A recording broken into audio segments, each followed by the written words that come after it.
하나님의 말씀 신약성경 로마서 14장 1절에서 12절입니다.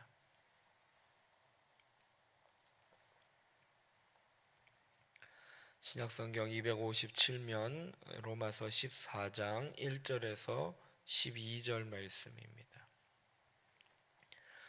다 같이 봉독하겠습니다. 믿음이 연약한 자를 너희가 받되 그의 의견을 비판하지 말라. 어떤 사람은 모든 것을 먹을 만한 믿음이 있고 믿음이 연약한 자는 채소만 먹느니라. 먹는 자는 먹지 않는 자를 업신 여기지 말고 먹지 않는 자는 먹는 자를 비판하지 말라.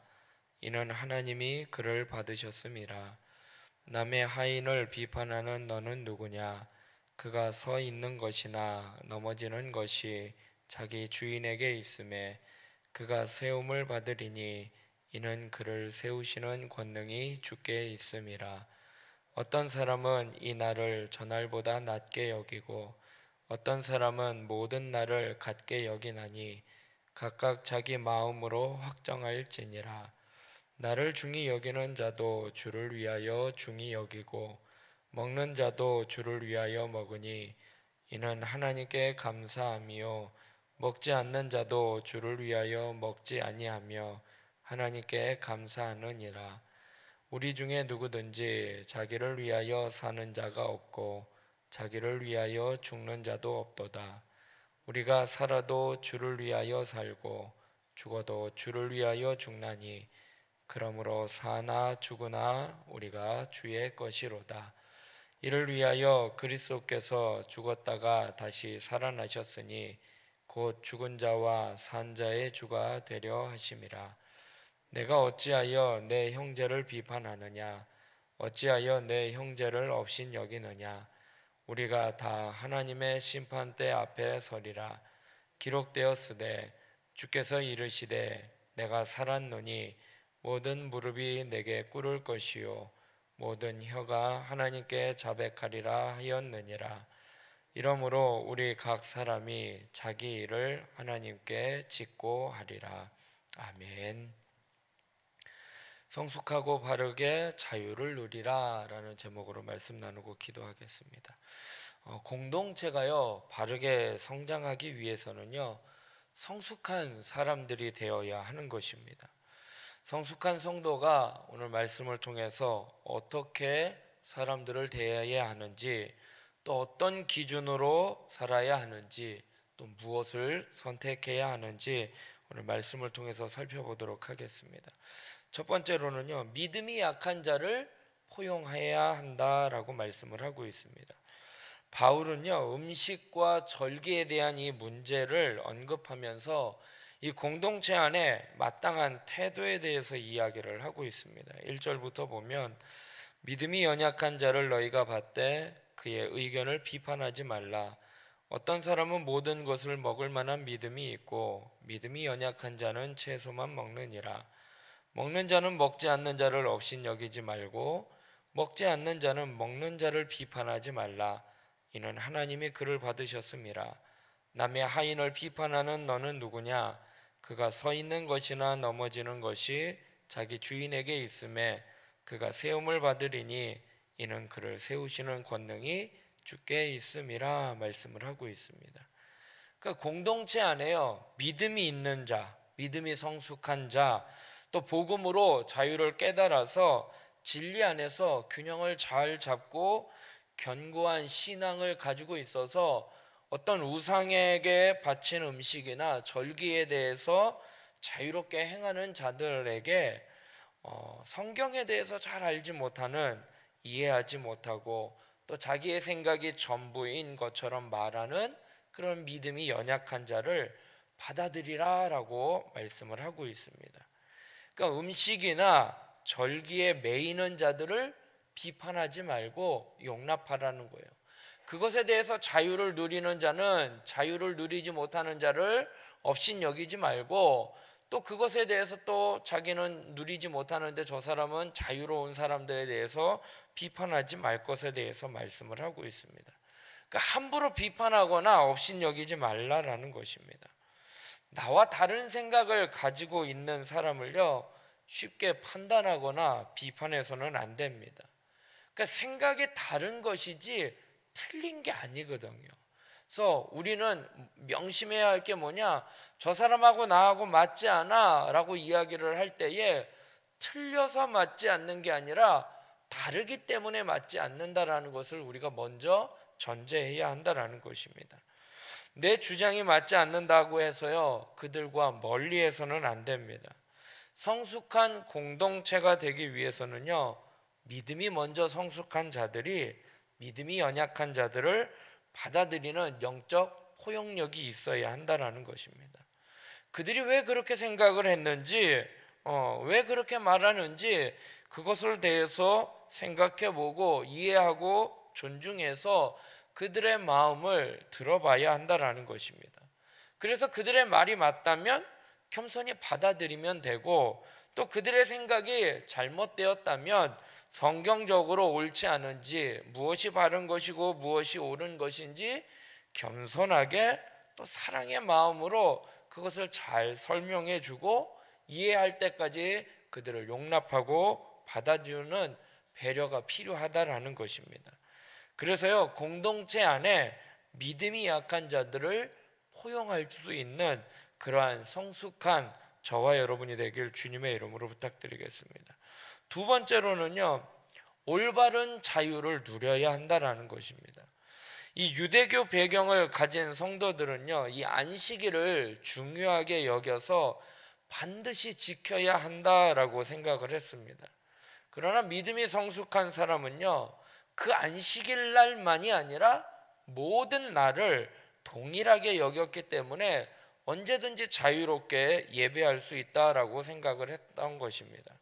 그래서 바울은요, 한 날을 중요시하게 여기는 사람하고 모든 날을 중요시 여기는 사람하고 서로 이야기를 할 때 서로 비판하지 말라라고 이야기를 하면서 각자 자기 양심에 따라 나를 결정하라라고 말을 하고 있다라는 것입니다.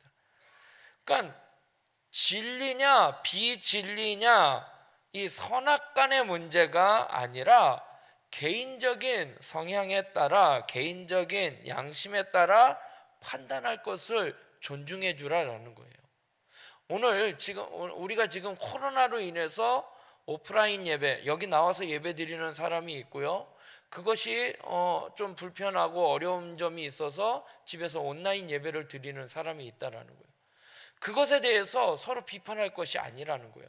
아니, 예배가 개회됐는데 왜 예배 안 나와? 집에서 왜 예배를 드려? 그렇게 말하지 말라라는 거예요. 또 그들은 뭐 굳이 그렇게 또 교회까지 가가지고 지금 이 시국이 어떤 시국인데 그렇게 모여가지고 예배를 드려? 라고 말하지 말라라는 것입니다. 그것이요, 각자 양심에 따라 선택하라라고 말을 하고 있다라는 것입니다. 그래서 5절의 말씀을 보면요, 어떤 사람은 이 날을 저날보다 낮게 여기고 어떤 사람은 모든 날을 같게 여기나니 각각 자기 마음으로 확정할지니라 라고 말씀을 하고 있는 것입니다. 사도 바울은요, 지금 안식일을 그날만을 딱 정해가지고 그날만을 지켜야지 돼 하는 그러한 사람들에 대한 오류가 뭐냐면요, 그 날을 중요시 여기다 보니까요, 그날을 우상화 여길 수가 있다라는 거예요. 이날 아니면 안 돼, 이날만이야, 무조건 그날만을 고집하다 보면 그날을 우상화하게 되고, 그러다 보면 자칫 잘못하여 죄를 범할 수 있다라는 것입니다. 그렇기 때문에 어떠한 날을 중히 여겨 선택할 때에는요, 그날이 그날 하루를 중히 여기든 모든 날을 중히 여기든 주를 위하는 마음과 하나님께 감사하는 마음으로 그것을 선택하고 결정할 것에 대해서 말씀을 하고 있습니다. 그래서 어떤 일이든 무엇이든 주를 위해서 할 것을 강조하고 있습니다. 6절부터 보면 나를 중히 여기는 자도 주를 위하여 중히 여기고 먹는 자도 주를 위하여 먹으니 이는 하나님께 감사하며 먹지 않는 자도 주를 위하여 먹지 아니하며 하나님께 감사하느니라. 우리 중에 누구든지 자기를 위하여 사는 자가 없고 자기를 위하여 죽는 자도 없도다. 우리가 살아도 주를 위하여 살고 죽어도 주를 위하여 죽나니 그러므로 사나 죽으나 우리가 주의 것이로다 말씀을 하고 있습니다. 내가 무엇을 선택하는가 보다 더 중요한 건 뭐냐? 그것을 선택한 근거와 이유라는 것입니다. 그래서 무슨 일을 하든지 주님을 위해서 선택하라라고 말씀을 하고 있습니다. 바울의 권면처럼 어떤 것을 선택할 때에 주의 영광과 하나님께 감사하는 그 이유가 근거가 되어야 한다라는 것입니다.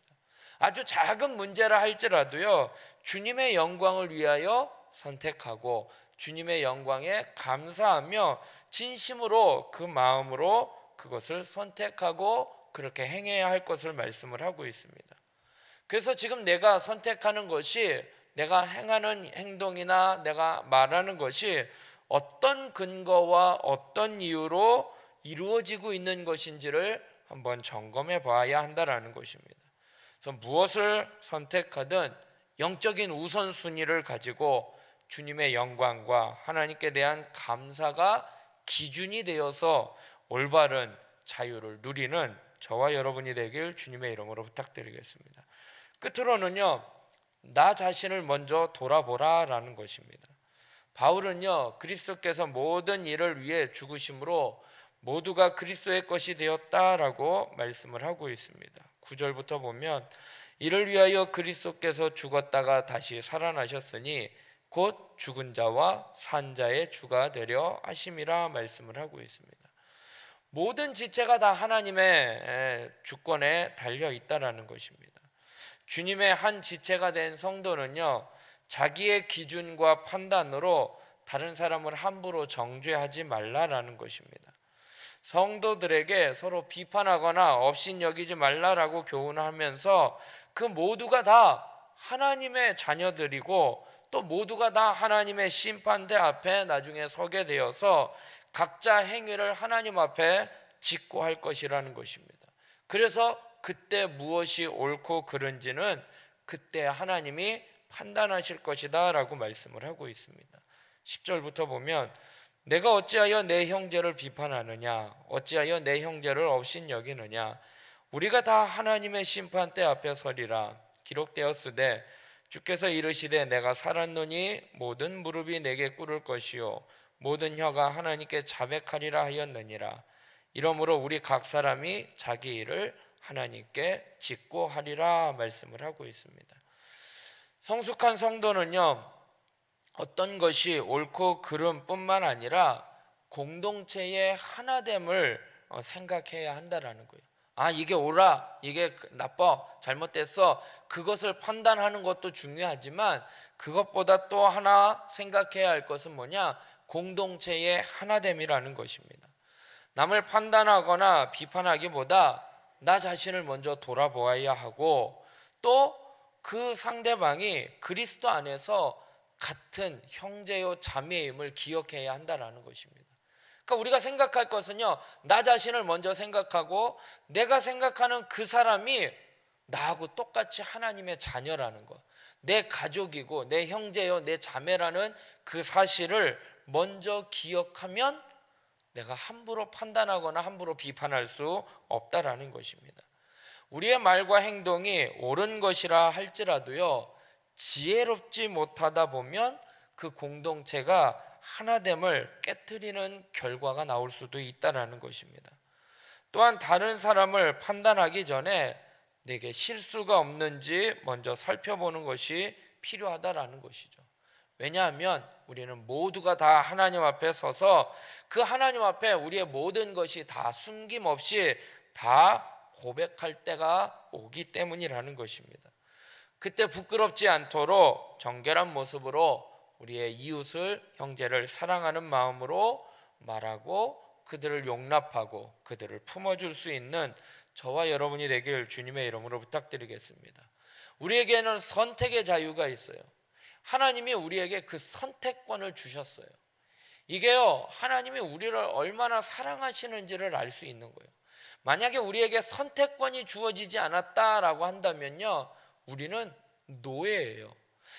그리고 로봇나 마찬가지예요.